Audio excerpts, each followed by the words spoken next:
Bonsoir auditeurs, auditrices et spectateurs de CAM. Je vous souhaite la bienvenue dans un autre nouveau numéro que je vous propose aujourd'hui. Là, je suis dans un restaurant un des plus chics et le plus prisé de la ville de Niamey. Ce lieu est fréquenté par des jeunes de la capitale et aussi les expatriés venus de par le monde entier. Je me demande qu'est-ce qu'il y a d'aussi attirant qui attire ces jeunes et tout ce beau monde pour venir à ce restaurant. Pour cela, j'ai invité M. Ali Kassem, c'est lui le gérant de ce restaurant et peut-être bien plus. Il va nous expliquer les raisons et son secret.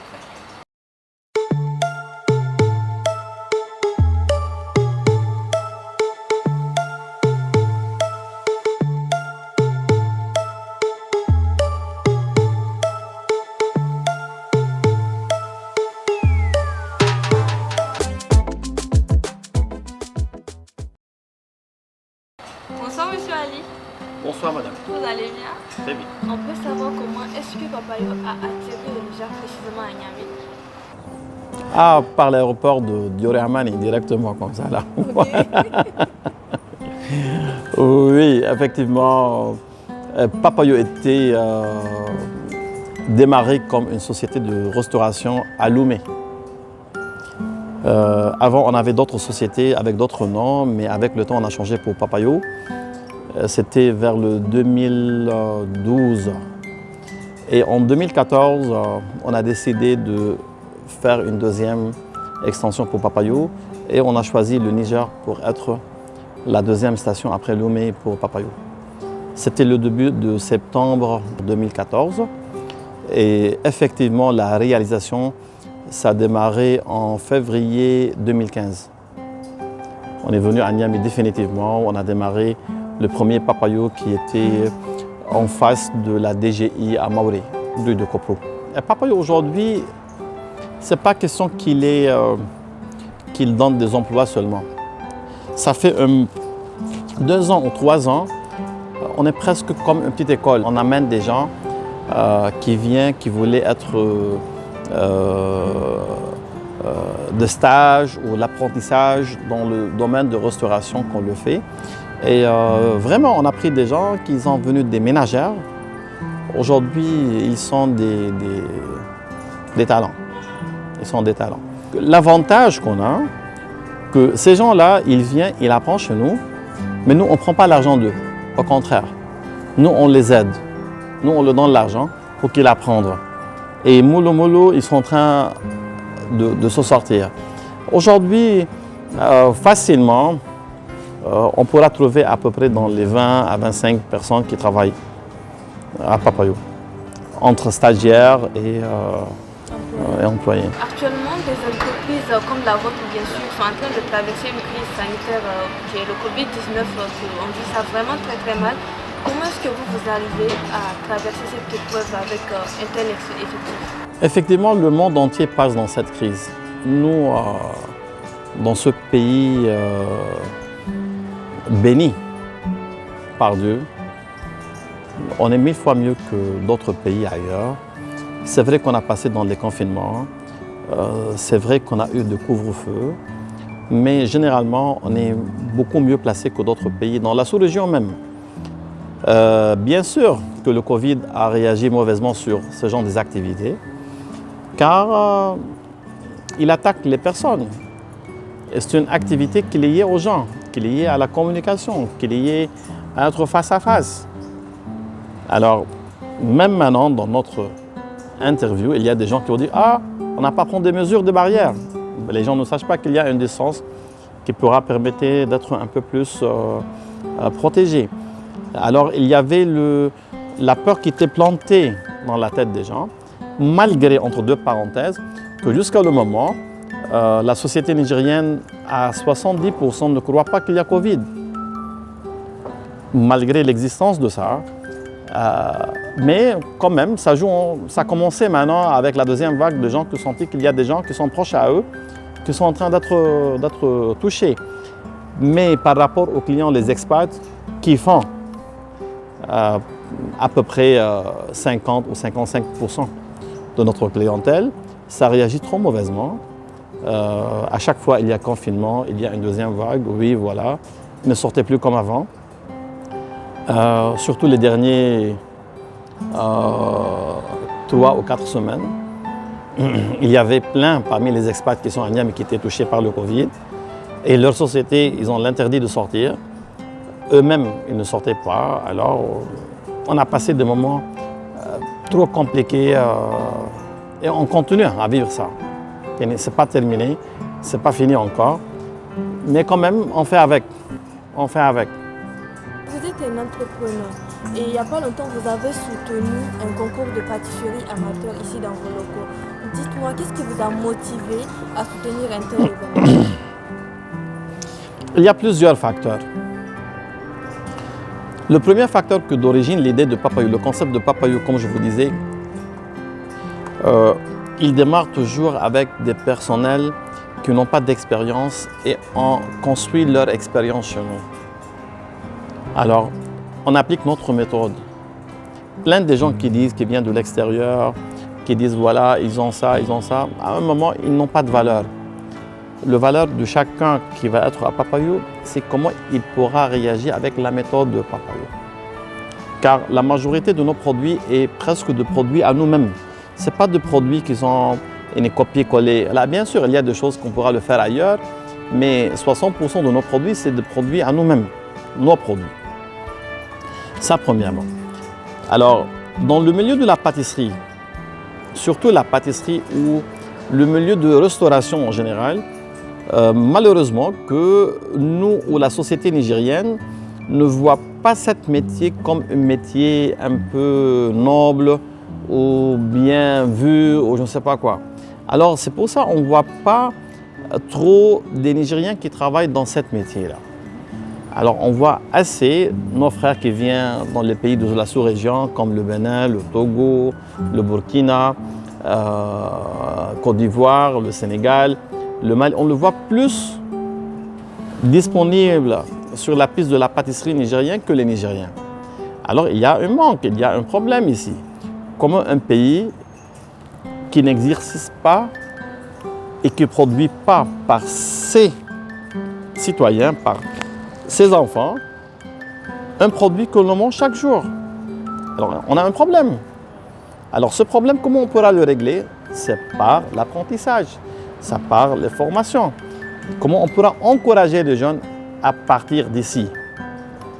Alors pour l'encourager, pour lui dire voilà, venez, il y a un métier qui pourra vous arranger à faire ça, à gagner tout, à être artistique, à être ça. C'est un métier qui est noble.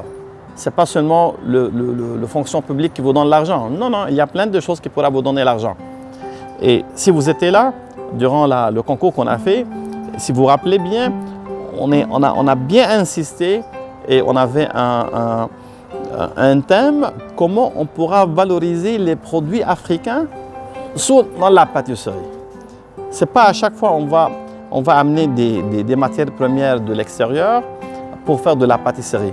Comment on va intégrer les produits africains qui est chez nous, entre nos mains, qui ne coûtent pas assez d'argent, et la valoriser dans une pâtisserie moderne et le présenter aux gens. Et je pense, si vous vous rappelez, on avait plein des expats, plein des gens qui étaient chez nous là, qui ont apprécié bien le goût. Ils ont nous critiqué sur quelque chose, mais on avait des Génoises géniales. C'est pour la première fois qu'ils ont goûté ça. Alors, je pense qu'on a réussi sur ça. On a donné une nouvelle concept par rapport à la pâtisserie. Et en même temps, on a encouragé les jeunes à présenter sur la scène pour dire « Moi, je suis là, je suis capable de faire un cake, je suis capable de faire d'autres choses qui pourraient être mieux, car c'est notre identification, c'est notre identité. Comment on va la présenter? C'est basant sur ça qu'on a parti pour les soutenir et on va les soutenir, on va continuer à faire d'autres choses dans ce sens-là. On a démarré avec la pâtisserie, la pâtisserie. Cette année, on va faire 2 ou 3 choses, surtout au niveau de la grillade.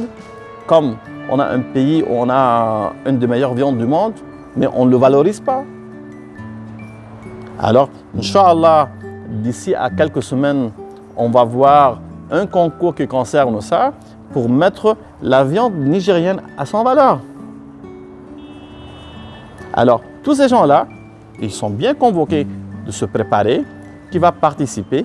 Et j'espère que l'affaire de Covid va être réglée, où on pourra inviter plus de gens de l'extérieur.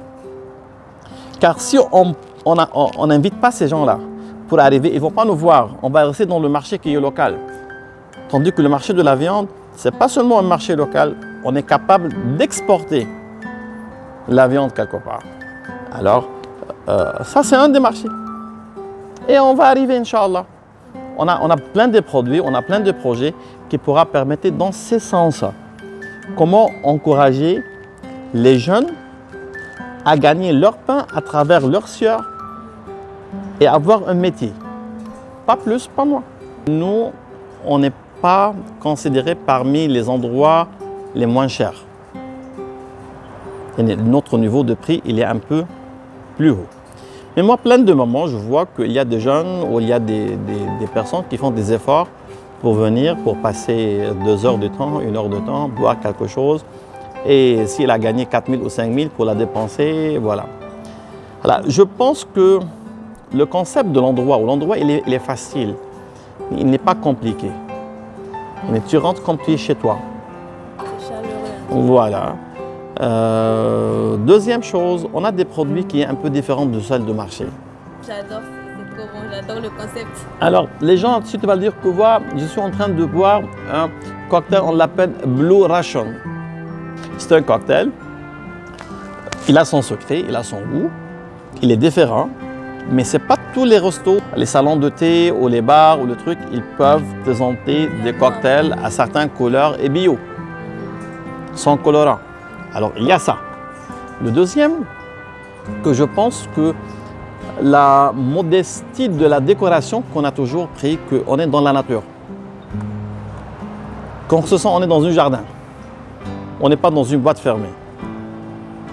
Ça, c'est parmi les facteurs. Troisième, peut-être les gens aiment qu'on les taquine trop. Nous, on taquine assez les... Ça, je sais, je suis témoin. Donc, voilà. Alors, Dieu merci, on a réussi de fidéliser plus que 80%, 70%, 80% de nos clientèles qui vient. Là, bien sûr, on n'est pas capable de satisfaire tout le monde. On a fait des efforts pour débarrasser de certains. Et ça, c'est, je me rappelle plusieurs fois, j'ai dit aux gens, s'il vous plaît, arrêtez de venir chez nous. Pourquoi? Mais des moments, ils font des problèmes qui ne servent à rien. Alors, ce n'est pas une place pour des bêtises qui ne servent à rien. Là. Alors, tu le parles la première fois, la deuxième fois, la troisième fois, la quatrième fois. S'il vous plaît, arrêtez de venir. Dieu merci, aujourd'hui on est bien. On essaie d'être mieux, car déjà actuellement, depuis le 1er janvier, il y a un nouveau papayo qui a été démarré dans le quartier aéroport vers le route Changa là-bas. Le plus important, ce n'est pas d'avoir un boulot, c'est d'avoir un métier. Car d'avoir un métier, c'est-à-dire que tu es en train de garantir ta vie.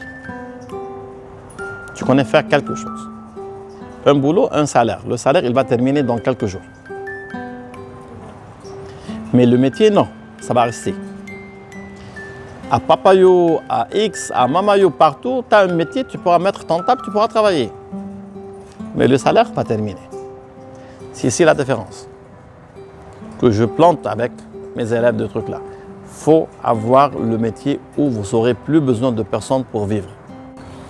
C'est ici que je vous dis à très bientôt pour un nouveau numéro de Comprendre avec Mira Rouafi. J'espère que vous avez passé un bon moment avec moi et en compagnie de Monsieur Ali. C'est ici aussi que je vous dis à bientôt avec ce joli et bon cocktail en main. À plus tard, surtout n'oubliez pas, gardez le sourire, demain il fera beau.